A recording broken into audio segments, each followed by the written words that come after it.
That's just my issue. Kenneth Makate is definitely weird for using a random number. Or unless he has an informant inside that's telling him this is what the number should be, this is what you should go for. Who's advising him to keep on turning the thing down? Because a lot of us would have accepted it long ago. I don't think it's his lawyers. I don't even think his lawyers are asking him for money to do this case. Ladies and gentlemen, welcome back to another episode of the Unpacking podcast. Am I allowed to swear? You can swear, bro. Yeah, I know we said let's not blame the government, but It's just sad when we start then becoming indoctrinated with your view on me.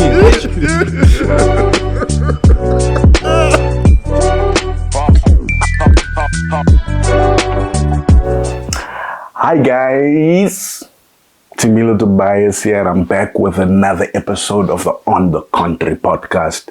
Thank you guys for watching, thank you for commenting, and thank you for subscribing. But most important, just comment. Don't worry about subscribing right now. Subscribe if you want to. Today, I want to touch on a story that's been taking way longer than it should be. And the crazy thing is, I do think I know the solution.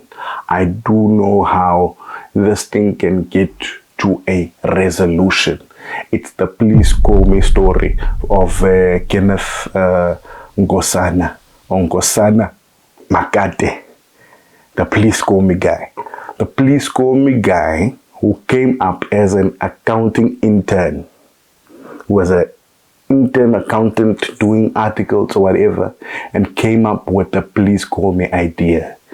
He approached his boss with the idea and he said, yo, let's do this Please Call Me thing. It will increase revenue. I know what it's like on the ground. This thing is a fire idea. And I think, sorry to say, but I think it was a white boss, Philip Heisler, who it sounds like it was also just done in jest, and it was done in a manner where the guy didn't even really believe the idea was gonna pop like that.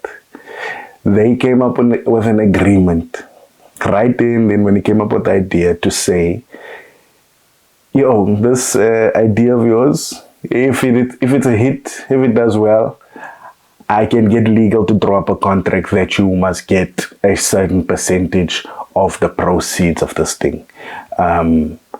So, yeah, bruh, let's do this idea of yours. It's not in your job description to be developing products for the company.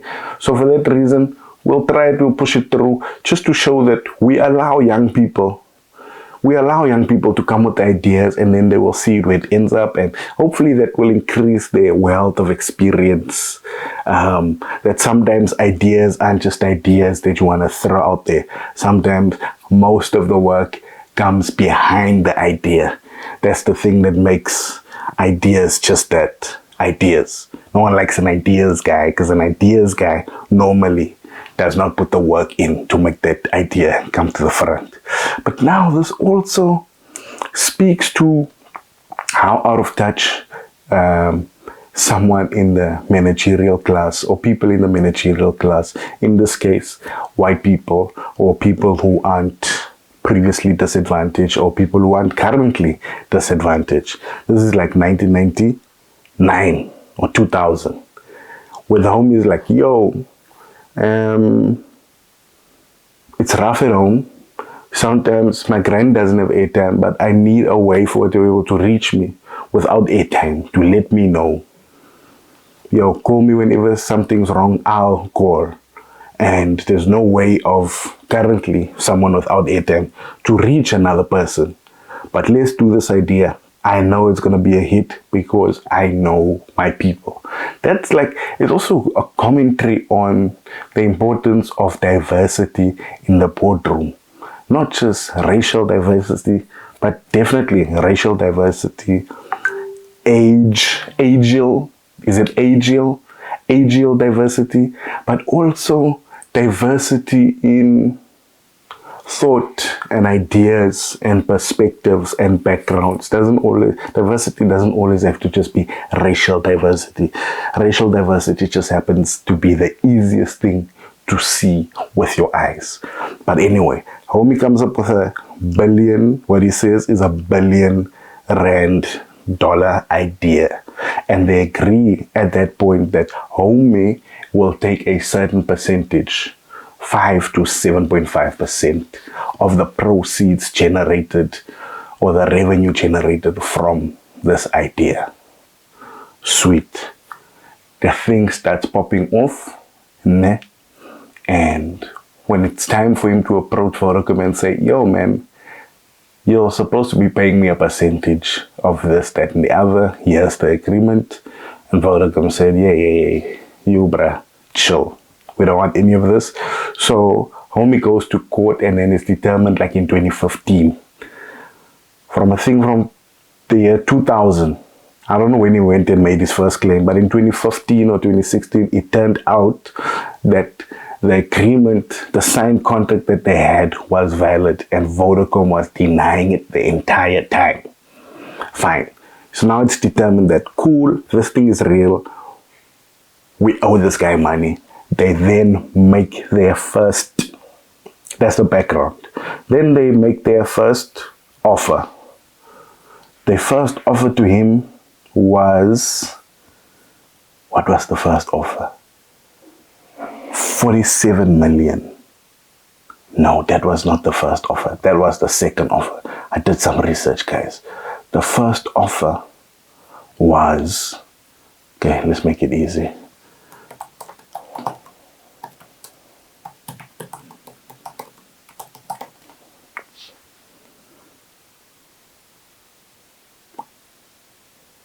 Vodacom's first offer was 10 million. 10 million, and the guy said, no, there's no way. Remember, he was a trainee accountant, so he knows that the revenue and those calculations don't make sense. He said no. They came back and then offered him 47 million. From 10, like, yo, I'm not going to accept that. They went back, they checked the books, they're like, okay, cool, we'll give you 47.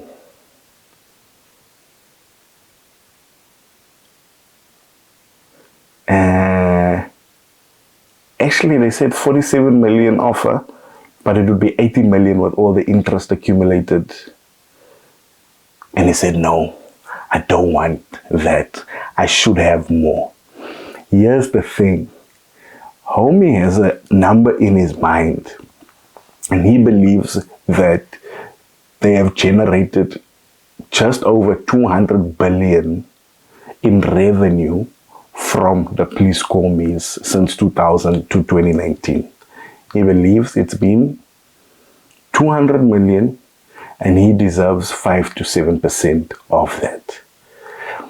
Now, the court judgment that has just passed now undid a decision that the Supreme Court took a few years ago. The decision that they took in the last sitting, which was, where is this now?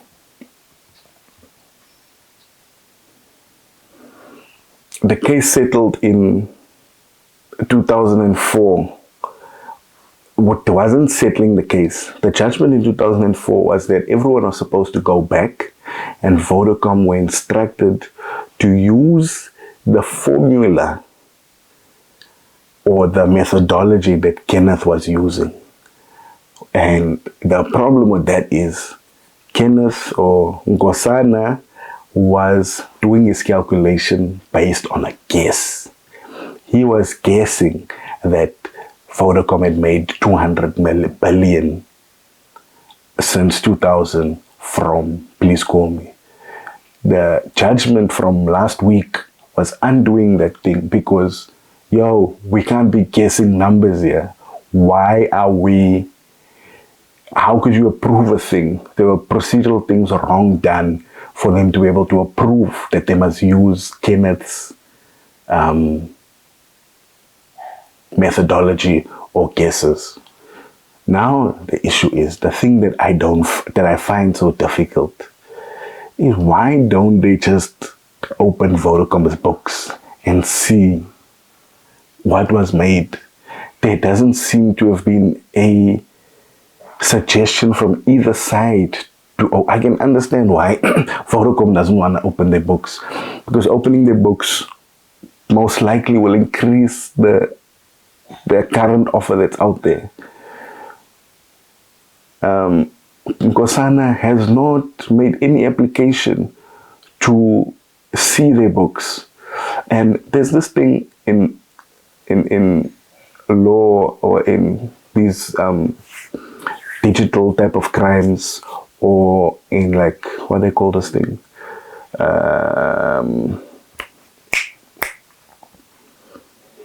copyright type of crimes, things where evidence is stored electronically.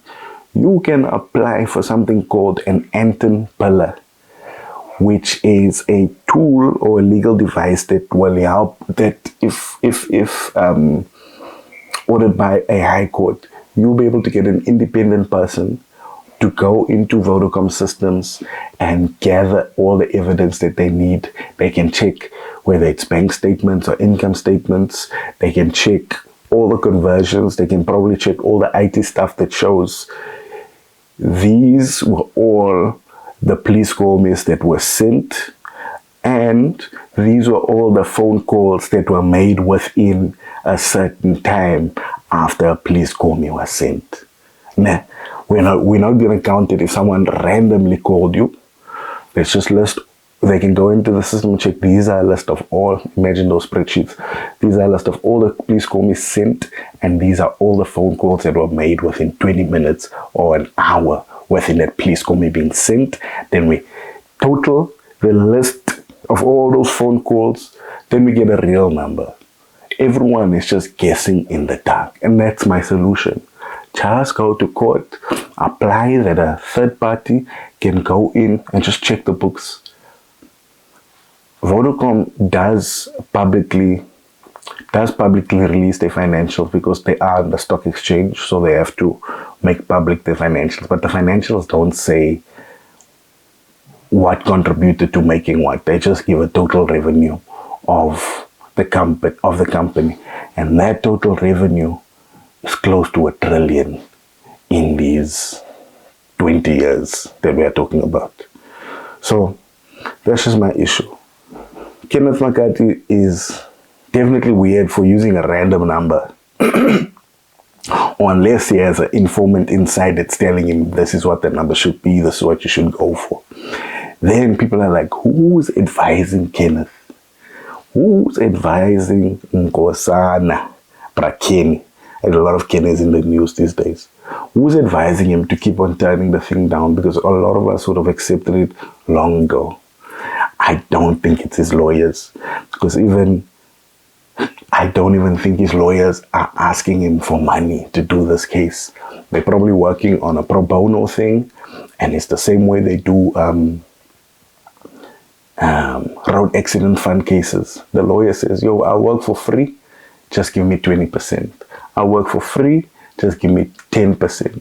Now imagine if this guy gets a settlement of $1 billion and you were the lawyer working on it this whole time. You were the advocate working on it this whole time. 20% of $1 billion is 200 million. You can retire. So I'm sure Kenneth has the best lawyers around him that all know there's way more money in this thing, and we are doing this thing for percentage. We are doing this thing for percentage. But even 1% of $1 billion is like what, 10 million? Easy money. Easy money. So I do think he is being advised properly to continue pursuing this thing. But why don't they just get someone independent to go check the books? He himself is an accountant. He knows how to read spreadsheets. This thing is simple. I think it's going on like this for no reason. No reason. But anyway, that's the please call me situation. Anyway, that's all I have time for. I gave you my solution. Tell me if you think it works, or if it's a normal thing to be able to go into someone's books and confidential stuff for the sake of the law, or for the sake of like a civil case like this. But anyway, let me know what you think. Should this guy carry on fighting And why doesn't Vodacom just like, I understand them fighting for their money, but yeah, no, that's my time.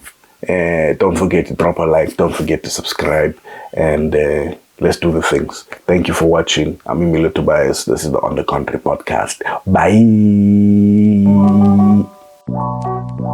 Ladies and gentlemen, welcome back to another episode of the On the Country podcast. Am I allowed to swear? You can swear, bro.